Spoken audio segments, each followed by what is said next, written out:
Isang mapagpalang gabi po sa inyong lahat, mga kaibigan, mga kapatid. Saan man po kayo naroon, kung sa inyo po ay araw, isang mapagpalang araw po sa inyo. Muli po tayong dadako sa pag-aaral ng salita ng Diyos. Muli po itong inyong lingkod, kapatid na Herms po. Naghahatid po sa inyo ng mabuting balita mula sa ating Biblia o sa salita ng Diyos. Ito po ay pagpapatuloy ng ating pagtalakay po nung nakaraang Friday patungkol po sa paksang DIM o ego eme sa wikang Griego po. At ngayon po ay ating dadagdag po liliwanagin pa rin at medyo palalalimin po natin ang ating pag-aaral at medyo pahapiyaw po nating pag-aralan kung paano po natin ito inunawa at na hindi lamang po ito ay bunga ng ating paniniwalang pangreliyon o meron tayong sektang niyakap na pinaniniwalaan, kundi munting pagsisikap po na liwanagin natin ang salita ng Diyos batay sa kanyang literary context ng pag-aaral ng Biblia. Nabanggit po natin nung nakaraan na si Jesus ay tahasang inangkin ang isang titulo na titulong para sa Diyos lamang po. Ang salitang ako nga o the I am. Doon po sa ang ating teksto po ay doon sa hango po sa Ebanghelyo ni Juan kabanatang 8 at ang talata po ay 58. Sa wikang Ingles po, when Jesus declares, before Abraham was, I am. Nakita po natin that Jesus makes a profound theological claim na ito po ay nag-uugat sa pagkaunawa ng identity ng Diyos sa lumang tipan. By using the phrase I am, o sa Griego po ay ego emi, Jesus directly invokes the divine name revealed to Moses. Itong pangalan na ginamit ng Diyos na sa kanyang pagpapakilala kay Moises. Doon po sa Exodo, kabanatang 3, ang talata ay 14. I am who I am. Identifying himself as God or Yahweh o sa tetragrammaton po na YHVH, the eternal God of Israel. Ito pong claim na to ay hindi lamang po pag-angkin ng kanyang pre-existence po. Subalit ito po ay nag-a-assert din ng kanyang divine authority, ng kanyang eternality at kanyang oneness with the Father. Ang mga leader po ng mga Hudyo ay nire-recognize po that this is a blasphemy nung sabihin ni Jesus, ako ay si ako nga. At nabasa po natin doon sa talatang 59 na tinangkang batuhin siya o pumulot ng bato ang mga Hudyo upang siya'y batuhin. So ngayon po ay titingnan po natin yung mga susi ng kung paano inuunawa po ang salita ng Diyos batay sa kanyang literary context. John's Gospel emphasized Jesus Jesus is divinity. Sa pagsulat po ng Ebanghelyo ni Juan ay ang kanyang pagdidiin po ay ipinakikilala niya si Jesus sa kanyang banal na kalikasan o sa kanyang pagka-Diyos. At paulit-ulit pong binanggit ni Juan na isinusulat niya, quoted from the Lord Jesus Christ Himself, that He is the I Am. Halimbawa po, nabanggit natin nung mga nakakaraang mga pag-aaral, doon po sa Juan 6:35, 8:12, 19, lagi pong nababanggit yung salitang I am. At ito po ay isang paghahambing sa temporal na existence po ni Abraham. At ginamit po doon before Abraham was. Ginamit po yung salitang was o nakaraan. And dito po kay Jesus ay pinakikita ang kanyang eternal na kalagayan o being as the I am. At hini-highlight po nito o tinatampok nito ang kanyang uncreated nature, sapagkat meron pong mga naniniwala na si Kristo ay isang bahagi lamang ng paglilikha ng Diyos o isa sa mga nilikha ng Diyos. So, medyo tingnan po natin ng mas malalim upang maintindihan natin ang talatang ito. Ginamit po doon sa salitang yun ng 8:58 ng Juan. Sa wikang Ingles po ay ganito, truly, truly, I tell you. Katotohanan sinasabi ko sa inyo. Jesus declared, before Abraham was, o before Abraham was born, I am. Katotohanan sinasabi ko sa inyo, sa pahayag ni Jesus na bago pa man si Abraham ay naging gayon o ipinanganak, ay ako na. So the phrase open, translated as verily, verily, or sa kanilang pagkaunawa ng panahon na yun ay amen o amen, is a solemn affirmation used by Jesus to emphasize the truth and the importance of his statement.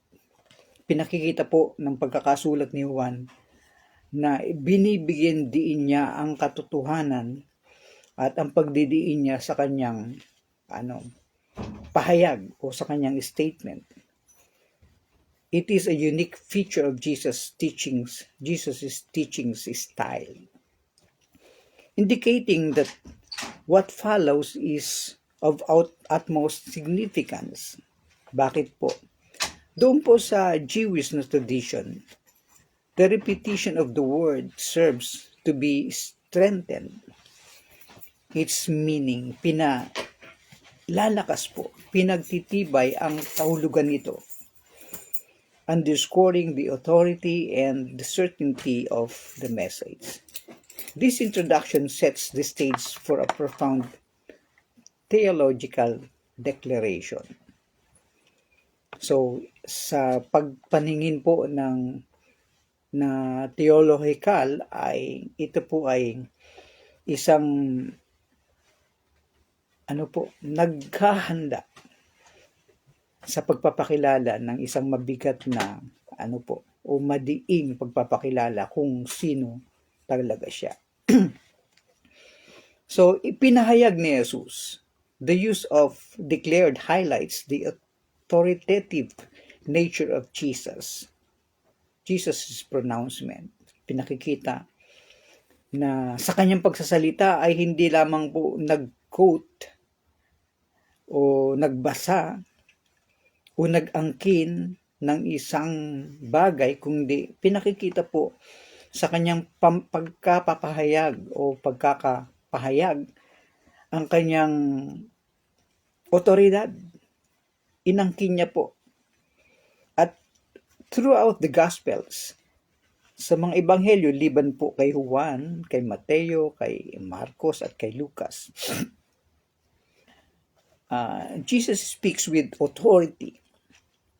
Kapag nagsasalita po si Jesus, hindi lang siya basta nangungusap, kundi bawat bitaw ng kanyang salita ay bitaw po ng mayroong karapatan. Merong kapangyarihan o authority. Ibig sabihin, meron siyang moral na ascendancy na gamitin ang mga kataga o mga pahayag. And it often challenging the religious leaders. Sa kanyang pagsasalita po, ito ay nagsisilbing laging hamon doon sa mga punong pangreliyon. At nahahamon po sila. At hindi lamang po nahahamon sila, kundi yung mga umiiral na interpretasyon ng kautusan ay nasasagasaan niya. His declaration often reveals deeper spiritual truths and fulfillment of the Old Testament prophecies, positioning him as the ultimate teacher and the revealer of God's word and God's will. And he declared, before Abraham was born, sabi niya, bago pa si Abraham ay ipinanganak. Ang kataga po ito ay naglalagay kay Jesus sa kanyang pahayag within the context of the Jewish history and theology, because Abraham is a central figure in Judaism. Napaka-importanting persona po si Abraham kapag pinag-uusapan po si Abraham ng mga Hudyo. By referring Abraham, Jesus connects his identity to the foundational promises made to the patriarchs. The phrase also implies pre-existence, suggesting that Jesus' existence transcends time and history. Isang konsepto po na nakabatay o naka-align with the prologue of John's Gospel. Ibinati ito kung paanong sinumulan ni Juan ang kanyang ebanghelyo na nagsasabing the Word existing in the beginning. He was introduced by John as the Word na nandun na sa simula. Katulad po ng Genesis nung sinabing, nung pasimula ay nilikha ng Diyos ang langit at ang lupa. It implies na si Jesus ay naroon na. Sapagkat doon sa mga sumusunod na talata, walang anumang bagay na nalikha kung hindi sa pamamagitan niya at sa Kanya. So, kaya patunay po ito sa pagsasalita ni Jesus na may karapatan na bago pa si Abraham ay maging gayon o ipinanganak ay naroon na siya. As John mentioned it, in the beginning was the Word, and the Word was with God, and the Word was God. At sa pagpapatuloy, sabi niya, and that Word was made flesh, and He dwelt among us, and we have seen His glory.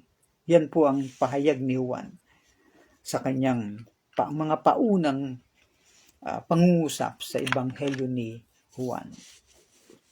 So, yung salita pong I am, before Abraham was born, I am. Ito po isang declaration ng isang direktang reference to the divine name revealed to Moses in Exodus chapter 3, verse 14. Ano po? Ang paggamit niya po ng salitang akong si ako nga ay nagdideklara ng kanyang pagtukoy. Tinutukoy niya po yung banal na pangalan na ipinahayag kay Moises doon sa Exodo 3:14, kung saan God identifies Himself as I am who I am. And by using I am, Jesus is not only claiming his pre-existence, but also he is identifying himself with Yahweh, the God of Israel. Ano po, sa paggamit nito, hindi niya lang sinasabing bago si Abraham ay pinanganak, ako nga. O bago pa, sabi ni John sa kanyang mga payag, bago pa nalikhaan ng mga, lahat ng mga bagay, ay walang nalikha kung hindi sa pamamagitan niya. So gayon po ka-importante. Ano po? Kabigat ang kanyang mga pahayag at ang kanyang mga claim na hindi lang sinasabi niyang naroon na ako bago pa magsimula ang lahat ng mga bagay. Sinasangayunan po ito ng pahayag. Nung sabihin niya, I am the Alpha and the Omega. Hindi po sinasabi ng talata na ako ay nagsimula. Kundi ang sinasabi niya, ako ang pasimula. Tulad ng pagkakaturan ni Juan na siya'y naroon na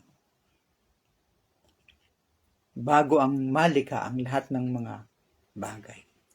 At kung ang mga bagay ay magwawakas ito dahil sa kanya. I am the first and I am the last. I am the Alpha and the Omega. So that is the word I am. Nakakonekta po sa pangalan ng Diyos, the God of Israel. Sa kanyang paggigiit po ng kanyang divinity, ito po ang pundasyon ng pananampalatayang Kristiyano na ating pinanghahawakin. Pinanghahawakan ng matibay. Affirming the belief in Jesus as fully God and He is fully man. Ano po? Naniniwala po tayo na si Kristo ay not just, a mere man. Hindi basta tao lamang, kundi siya'y tao, 100% tao. Ngunit, yun naman pala, pag sinabi nating tao, hindi siya magiging Diyos. So, yan po ang isang misteryo na hindi lubusang maintindihan ng tao at ng mga nagbabasa ng Biblia. Siyempre pa kung naintindihan na natin ang husto, ay hindi na siya magiging Diyos. Tipo, dahil ang Diyos ay hindi natin kayang abutin. Siguro yung pinakamagaling na, pinakamatalinong taong nabubuhay ay hindi rin kayang ipaliwanag kung sino talaga ang Diyos sapagkat Diyos na siya. Ano po? So, he was asserting his divine, ang kanyang banal na kalagayan. At sa dahil lang ito, ang mga leader ng pangreliyon ng mga Hudyo who perceived this as blasphemy, ang tingin nila dito ay isang kalapastanganan o pamumusong. At ito ay nagpapakita ng ang kanyang claim ay hindi basta na lang mapapalampas sapagkat ito'y napaka mapangahas na claim para sa kanila dahilan kung saan gusto nilang batuhin si Jesus. So, isa-isahin po natin sa kanilang paningin. Batay sa kanilang paningin, sino ba si Jesucristo sa mata ng mga leader ng mga Hudyo at ang karaniwang mga Hudyo?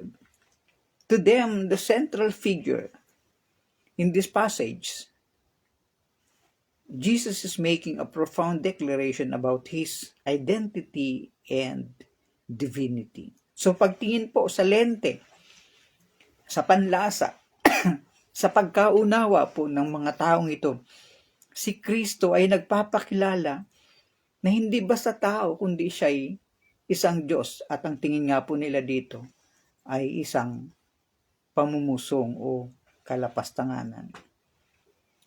Si Abraham, sino po ba si Abraham sa kanila? siya po ay isang patriarka sa pananampalatayang Hudyo.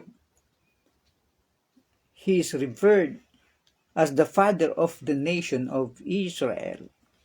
Kinikilala siya ang ama ng bansang Israel, at Jesus' reference to Abraham is to make a point about his eternal existence. Napaka-importanting figure si Abraham para sa tingin nila ay minaliit mo pa yung aming ama sa pananampalataya, ang aming kanununuan. Wala ka pa nga 50 taon. Nagsasabi kang, bago pa si Abraham pinanganak, ay ikaw na. So, sino po ba yung kausap niya nung panahong ito? Importante po na inuugat natin kung sino yung mga audience nung panahon na ito po ay isinusulat. Ang mga Pariseo. Para sa mga Pariseo, sapagkat sila ang mulat sa scripture at sa mga kautusan, ay kalapastanganan ang mga pinagsasasabi ni Jesus. So, ang mga Pariseo po ay sila yung mga punong pangreliyon.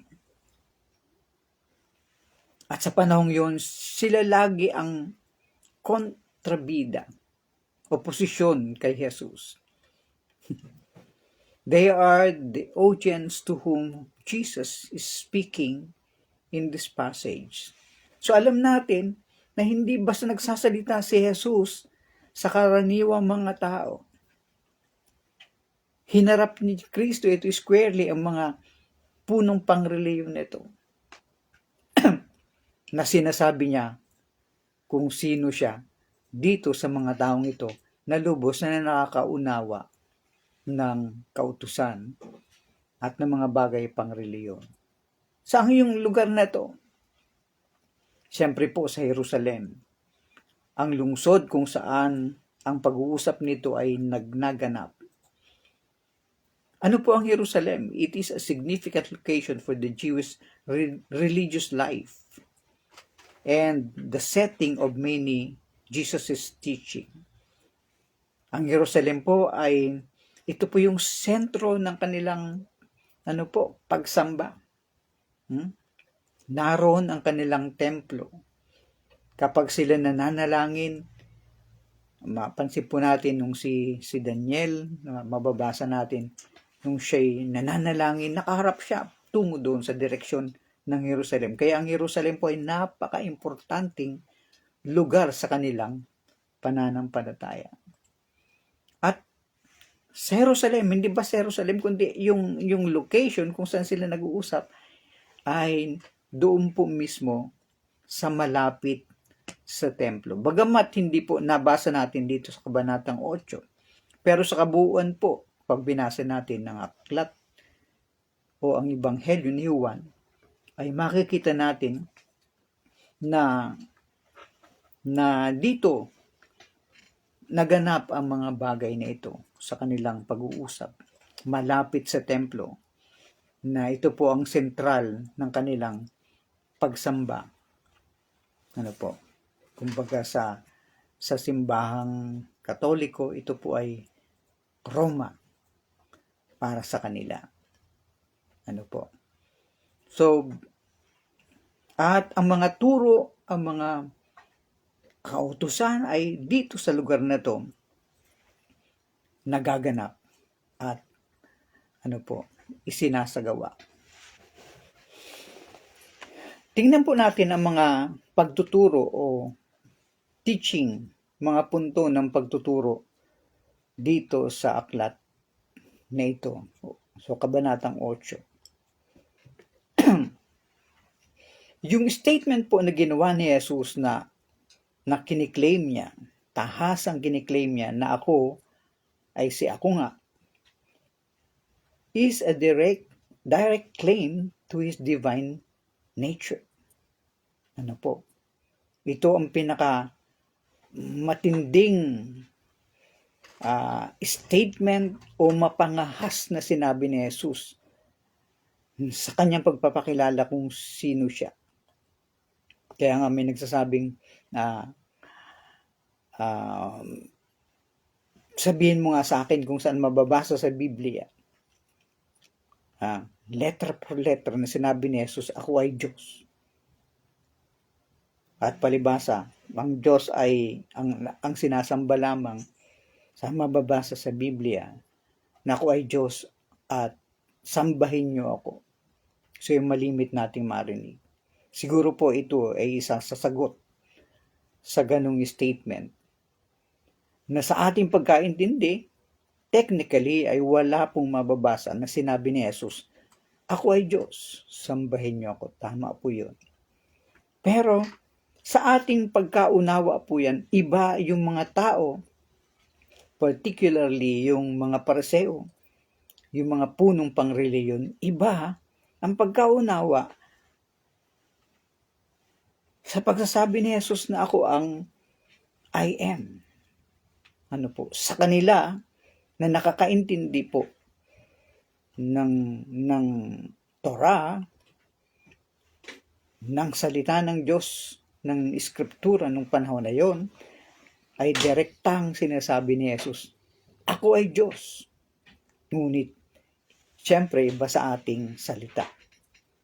Pero sa paggamit ni Jesus ng salitang I am, sinasabi niya pong direkta na siya ay Diyos. Ang malinaw noon sa kanila, lagi nilang binabalikan na sinabi ng Diyos kay Moises kung ano ang pangalan niya, at ang sabi niya kay Moses, ang aking pangalan ay si ako nga, the I am. So yun po ang sentrong pagtuturo dito sa Kabanatang 8 sa sinasabi ni Jesus. At ikalawa po ay makikita natin dito yung kanyang eternal na kalagayan bilang isang persona ng Diyos. Jesus' existence before Abraham signifies his eternal nature. It underscores his eternal nature. Ano po para sa ating mga mananampalataya yan bilang ating sentro o pundasyon ng pananampalataya? We as believers, we as followers, we Christian can find comfort in knowing that Jesus is the unchanging and eternal God. Para sa atin po, pundasyon yon.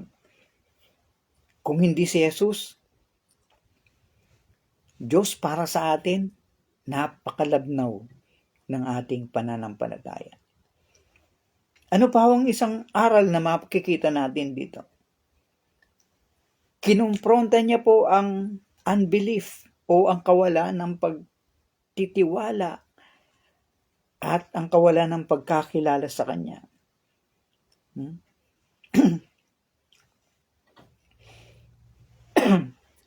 Yung reaksyon po ng mga Pariseo kay Jesus ay naghahamon. At isang hamon para sa atin. Ano po? Nasiyasatin natin ano ang ating pagtingin at ano ang ating response kay Jesus sa kanyang personalidad. Tinatanggap po ba natin ang kanyang pagiging I am o pagiging Diyos? O katulad po ng mga Pariseo, tinatanggihan din po natin ang kanyang banal na kalagayan bilang Diyos. So sa madaling sabi, kung ikaw ay hindi naniniwala na si Kristo sa sinabi niya, na ako ay si ako nga, ay nakakalinya ka po doon. Align po ang iyong paniniwala sa paniniwala ng mga Hudyo, lalo na po ng mga leaders nito ng reliyon na tinanggihan nila si Jesus bilang Diyos. Sa kanila, malaking krimen ito. Kaya nga po, siya'y pinatay nila sa kanilang galit, sa pagkaalam nila na ang taong ito ay hindi karapat-dapat mabuhay sapagkat siya ay isang impostor. At para sa ating mga mananampalataya, ito ay isang hamon kung ano ang pagkakilala mo sa Kanya. Ikaw ba ay nagkakaroon ng panahon na kilalanin si Jesus? Sapagkat napaka-importante na bilang mananampalataya, yan ang pundasyon mo ng iyong pananampalataya. So, pananampalataya kay Jesus ang nakataya dito at pananampalataya sa kanyang mga salita. Pagtitiwalaan mo ba si Jesus nung sabihin niya, bago pa si Abraham ipinanganak, ako nga, claiming that He is God. Sa ating salita, hindi niya kiniklaim na ako ay Diyos. Pero sa salita ng mga Griego, nung sabihin niya ego, emi, he was referring to himself as I am, na titulo lamang ng Diyos. So, His eternal nature assures us ang kanyang pagka-Diyos, ang kanyang kalagayan ay nagbibigay sa atin ng katiyakan that His promises, His words are reliable and true.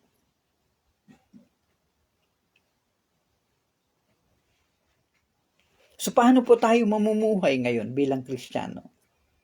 Kinakailangan mabuhay po tayo in understanding who Jesus. It should impact how we live our lives. Ang pagkakilala mo kay Jesus, kung sino siya at ano siya sa buhay mo, ay magkakaroon po ng impact sa iyong pagkatao, sa iyong buhay bilang mananampalataya. At ito po ay nag-i-encourage sa atin to live with purpose and in alignment with His teaching. Nagkakaroon tayo ng dahilan na magpatuloy sa pananampalataya.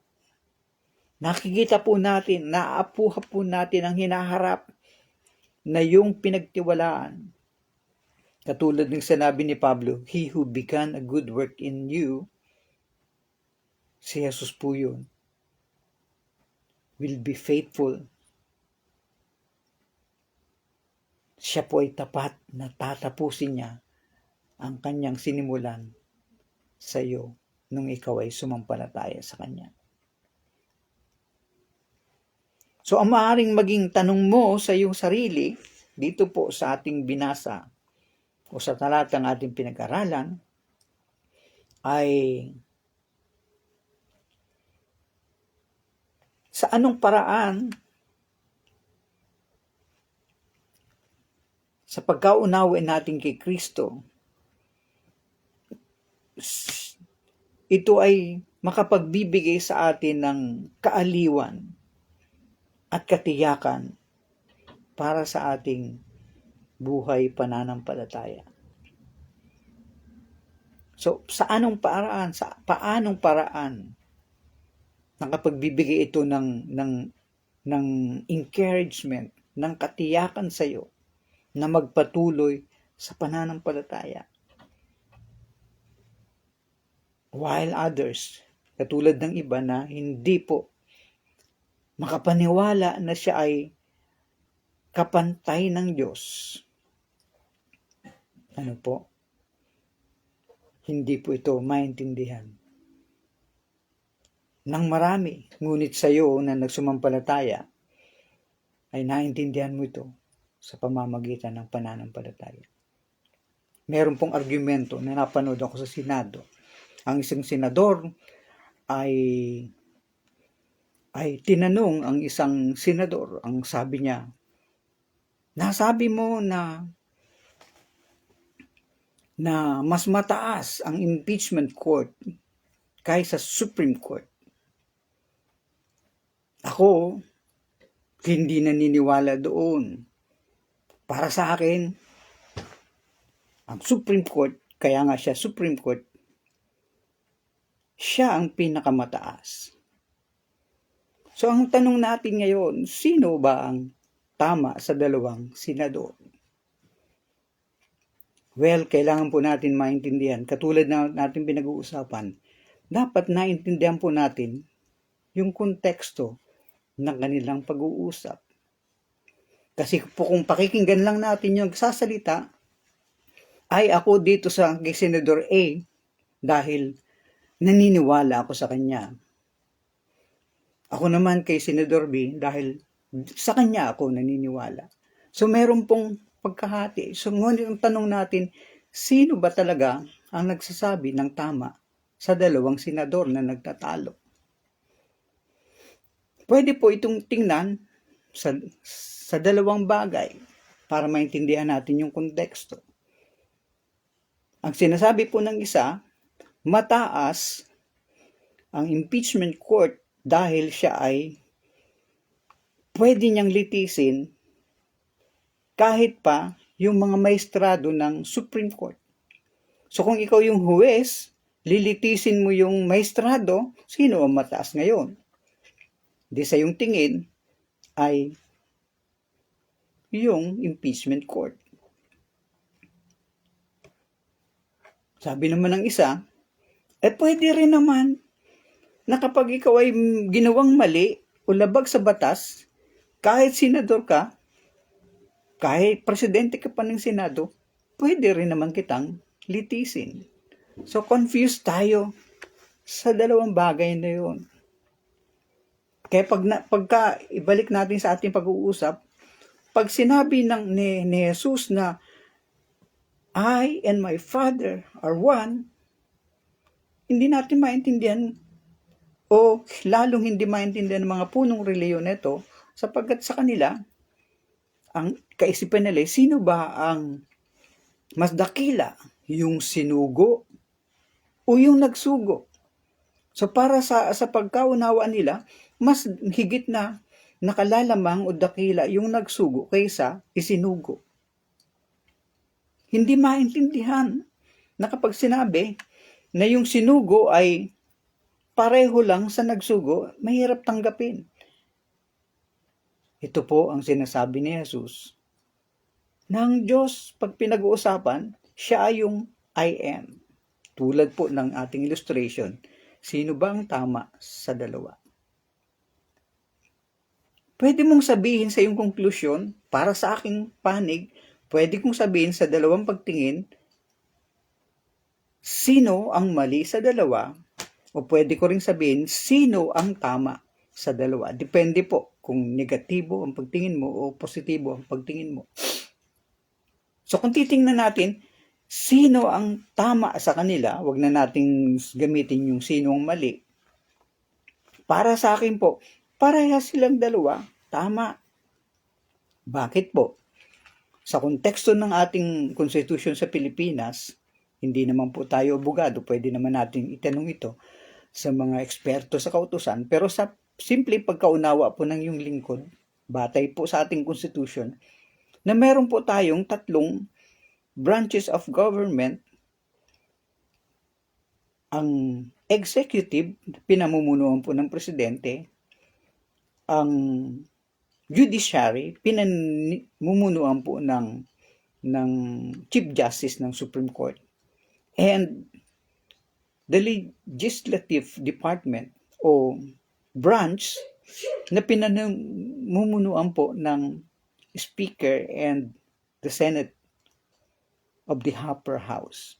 So meron pong tatlong bahagi o branches ang ating gobyerno. Wala po sa tatlo ang mataas. Ano po? Ito poong tatlo ay pantay sa kapangyarihan. Meron lamang silang iba't ibang function.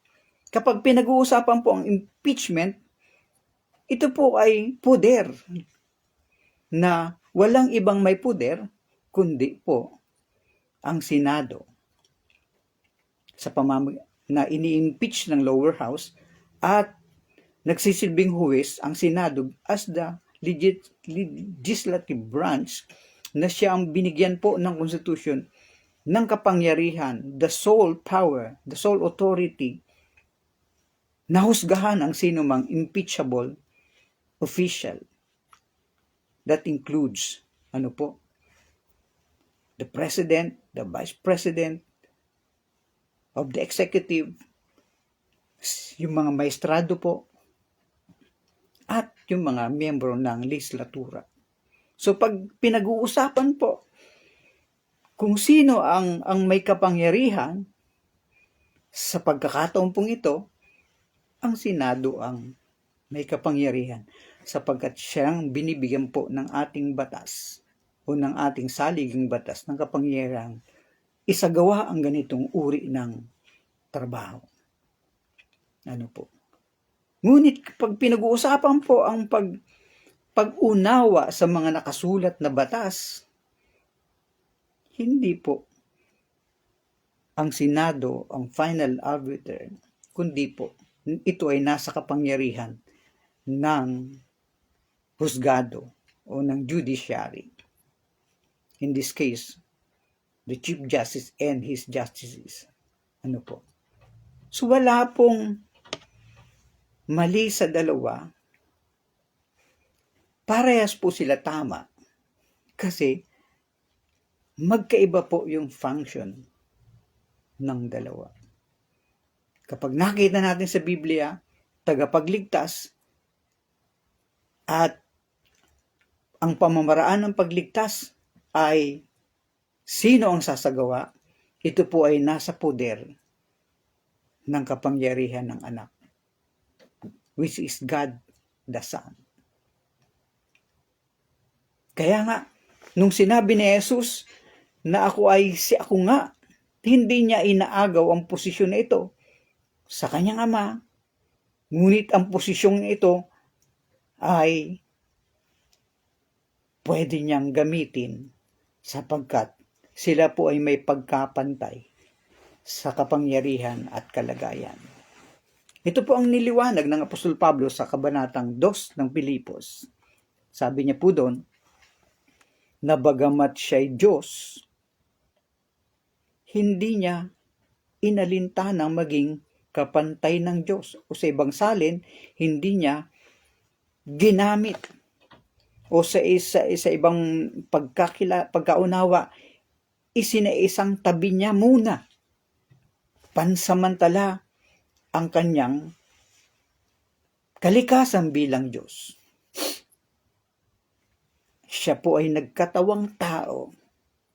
And in that case, hindi siya pinilit ng Ama na magkatawang tao, kundi siya ay voluntaryong ibinigay niya ang kanyang sarili. So meron pong kanya-kanyang bahagi ang pagka-Diyos. Kaya nga nauunawaan natin ito na merong tatlong kapangyarihan o persona sa iisang I am na nagfa-function. At kapag pinag-uusapan ang paghuhukom, ibinigay po ng Ama sa anak ang paghuhukom. So sana po, ito pagpapatuloy natin ng pag-uusap nito na sa introduction pa lamang po tayo sa ating pag-unawa o sa paksang paano mo inuunawa ang Biblia. At ngayon natutunan natin, pinag-aralan po natin ngayon at pinilit ng iyong lingkod na ipahayag na dapat unawain ang Biblia batay sa kanyang orihinal na kalagayan, sa orihinal na sumulat, orihinal na mga kausap, at orihinal na lugar kung saan pinag-uusapan at orihinal na layunin kung bakit ito po ay naisulat at napag-usapan. So sana po naintindihan natin ng konti. Siyempre po, hindi natin mapapangasan na sasabing may ipapakilala natin absolutely 100% ang Diyos. Sapagkat kung nangyari po yun, hindi na siya Diyos. Maaring ako na yung Diyos. Pero hindi po yun mangyayari sapagkat ang Diyos ay hindi po talaga kayang maarok ng isang taong katulad natin. Yan po ang ating pag-aaral ngayong gabi. Pagpalain po kayong lahat ng ating poong may kapal. Pagbati po sa inyong lahat ng mga sumusubaybay. Marami pong salamat. Sana po kapag napanood nyo ito